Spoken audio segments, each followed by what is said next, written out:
इस कार्यक्रम के पुण्यार्जक हैं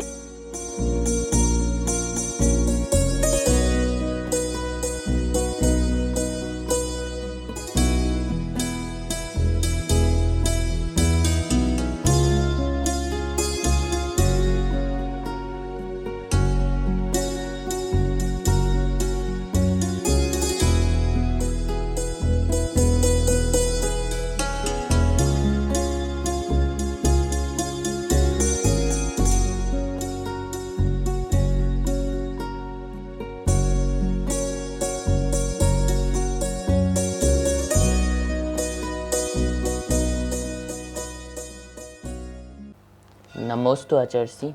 शालिनी जैन मौजमाबाद आपसे शंका कर रही हैं, ज्ञानोपयोग, दर्शनोपयोग, शुद्धोपयोग, अशुद्धोपयोग, इन सब में उपयोग शब्द आया है, तो उपयोग शब्द का क्या अर्थ है? कृपया कर समझाने की कृपा करें। नमोस्तु आचार्य।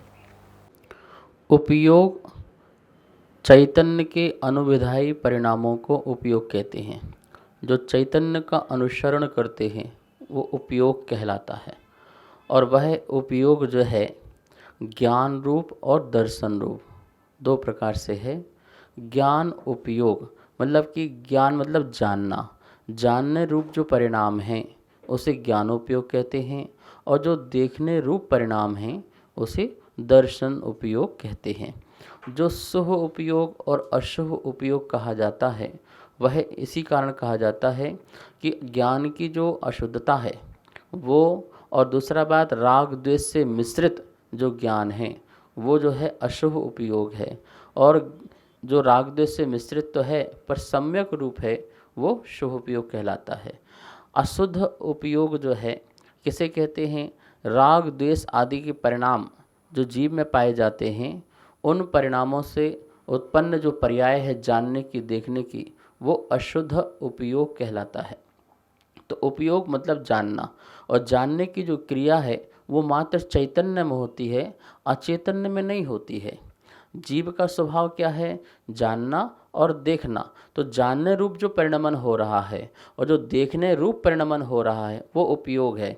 ज्ञान गुण उपयोग नहीं है, दर्शन गुण उपयोग नहीं है, लेकिन जानने का जो कार्य हो रहा है वो उपयोग है, देखने का जो कार्य हो रहा है वो उपयोग है। अब वो जानना देखना जो होता है शुद्ध भी और अशुद्ध भी, एक इच्छापूर्वक और एक अनिच्छापूर्वक। हम इच्छापूर्वक जानते हैं तो वो अशुद्ध होता है, और हम जो है अनिच्छा मतलब कि साक्षी रूप से जानते हैं और प्रत्यक्ष रूप से जानते हैं, इंद्रियों से परे होकर के जानते हैं तो वह शुद्ध होता है। तो उपयोग आत्मा का एक पर्याय है। किसकी पर्याय है? ज्ञान गुण की पर्याय है और दर्शन गुण की पर्याय है। जहाँ जहाँ हम शुभ उपयोग में और अशुभ उपयोग में जो उपयोग शब्द लगाते हैं वह उपयोग कौन सा लगाते हैं? हम अपने सुख गुण जो है या चारित्र गुण है उसकी अपेक्षा से वहाँ पर अपन उपयोग को वहाँ लगाते हैं। लेकिन वस्तुतः बात यही समझना हमको, चैतन्य की जो जानने देखने के जो परिणाम हैं उसे हम उपयोग कहते हैं, और वह उपयोग ज्ञान के साथ जुड़ता है तो ज्ञानोपयोग हो जाता है, दर्शन के साथ जुड़ता है तो वो दर्शन उपयोग हो जाता है। नमोस्तु आचार्य श्री। महेंद्र कुमार जैन गंटूर आपसे शंका कर रहे हैं, कर्मधारा और ज्ञानधारा क्या होती हैं और इनमें क्या अंतर है? कृपया समझाने की कृपा करें। नमोस्तु आचार्य श्री। कर्मधारा और ज्ञानधारा, देखिए दो प्रकार की धाराएं हैं जीव के पास से। एक कर्म की धारा, कर्म के उदय में होने वाली जो अवस्था है उस जीव की वो कर्म धारा है। लेकिन उस अवस्था में जो ज्ञानी जो है कर्म के बहाव में न बह कर के अपने स्वभाव में रहता है वह ज्ञान धारा है। ज्ञान धारा में आने पर जीव जो है कर्म के कितने भी उदय आए वह ज्ञान के माध्यम से अपने आत्मा को अच्छे स्वभाव रूप में प्रकट कर सकता है। लेकिन एक कर्म धारा में अज्ञानी जीव क्या करता है? कर्म के उदय में आकर के वह उसी में ही बहता हुआ चला जाता है, फिर उसकी अपनी वश की कुछ होती नहीं है। मतलब जैसे क्रोध कर्म का उदय आया तो एक क्रोध करने लगता है, मान कर्म का उदय आया तो मान करने लगता है। तो जो उदय में कर्म की धारा में बहता है वो कर्म धारा है। और कर्म धारा जो है वो पुद्गल पिंड है, ठीक है ना, परमाणुओं का पिंड है, स्कंद है, वरगड़ाएँ हैं, और वो कर्म रूप परिणत होकर के जब आत्मा में उदय में आते हैं तो जीव जो है कर्म के अनुसार जो जीवन जीता है वो कर्म धारा है। और ज्ञान धारा ऐसी होती है कि कर्म के बीच में भी रहे, कर्म के उदय में भी रहे, लेकिन वो अपने स्वभाव में ठहरता है, तो वो ज्ञान धारा है। और इसी ज्ञान धारा के बल से जो है वह केवलत्व को उत्पन्न होता है, इसी ज्ञान धारा के बल से जो है वह सिद्धत्व को उत्पन्न होता है। तो हमें जो अज्ञानी से हटकर के ज्ञान रूप में बनना है और ज्ञान की धारा में रहना है। देखिए ज्ञान की धारा में किस प्रकार से रहा जाता है।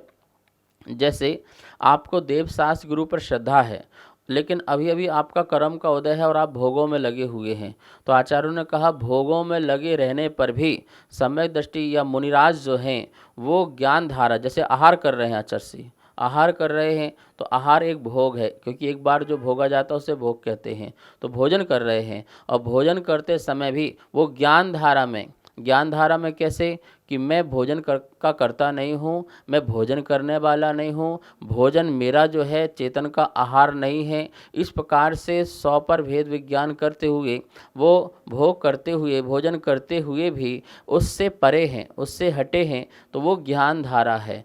और एक ऐसा है कि कर्म का उदय आया, इच्छा हुई और भोजन में आसक्त होना, वो कर्म धारा है जो कर्म के बहाव में बह जाया करता। यही दोनों में अंतर लगाना। नमोस्तु आचार्य। पंचन जैन गर्ग धागवाड़ा आपसे शंका कर रहे हैं, ढाई द्वीप में 5 मेरु होते हैं, क्या ढाई द्वीप के आगे भी मेरु होते हैं या नहीं? शंका का समाधान करें। नमोस्तु आचार्य। ढाई द्वीप के बाहर मेरुओं का अभाव है। जो मेरु हैं वो ढाई द्वीप तक ही हैं। जम्बू द्वीप में 1 मेरु है, धातकी खंड में 2 मेरु हैं और पुरुषार्थ में 2 मेरु हैं। इस प्रकार से ये 5 मेरु हैं।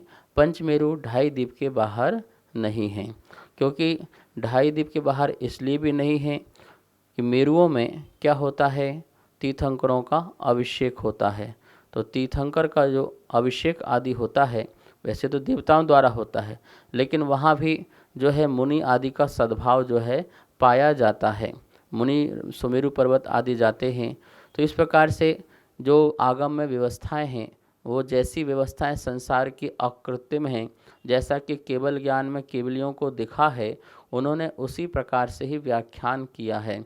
कहाँ किस चीज़ की संरचना है 3 लोक में, उनकी संरचनाओं को वह व्याख्यान करते हैं, उपदेश देते हैं।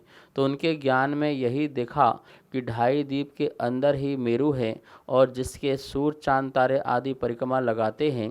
ढाई द्वीप के बाहर कोई मेरु नहीं है और ना ही कोई सूर्य चांद तारे आदि परिक्रमा लगाते हैं, वो स्थित रहते हैं। तो जैसा जैसा जगत का स्वरूप ज्ञान में झलका, उसी प्रकार से भगवंतों ने हमें अपनी दिव्य ध्वनि के माध्यम से बताया। तो आगम में मेरु की जो परिकल्पना है वह सिर्फ और सिर्फ जो है ढाई द्वीप के अंदर है, ढाई द्वीप के बाहर नहीं है। नमोस्तु आचार्य। शालिनी जैन चेन्नई आपसे शंका कर रही हैं, एक गुरु की तुलना दूसरे गुरु से करना क्या सही है और इसमें दोष भी लगता है क्या? ऐसे भावों का आना क्या है? कृपया शंका का समाधान करें। नमोस्तु आचार्य। गुरुओं की तुलना करना, देखिए हमें अच्छाई में तो अच्छी तुलना करना चाहिए, क्योंकि वहाँ पर भक्ति का प्रसंग हमारे जीवन में उत्पन्न होता है। जैसे मान लो एक गुरु के पास ज्ञान है, तो वो ज्ञान की तुलना करता है कि ओहो आप में ऐसा ज्ञान है जैसे हमें लगता है कि कुंद कुंद आचार्य ही साक्षात बैठे हों। तो ठीक है, ये तुलना ज्ञान के लिए की है, अच्छी की है, और इसमें भक्ति आपकी प्रदर्शित होती है।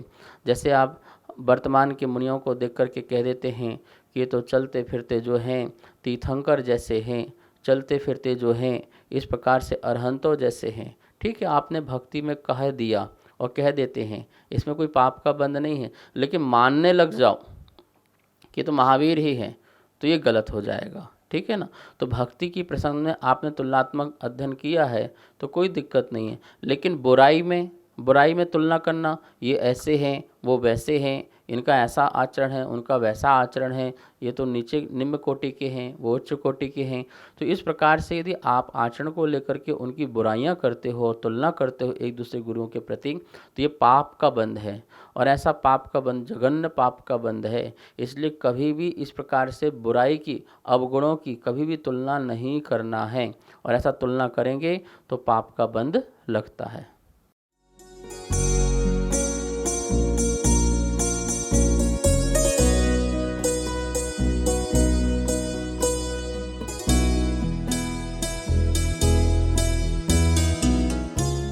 इस कार्यक्रम के पुण्यार्जक थे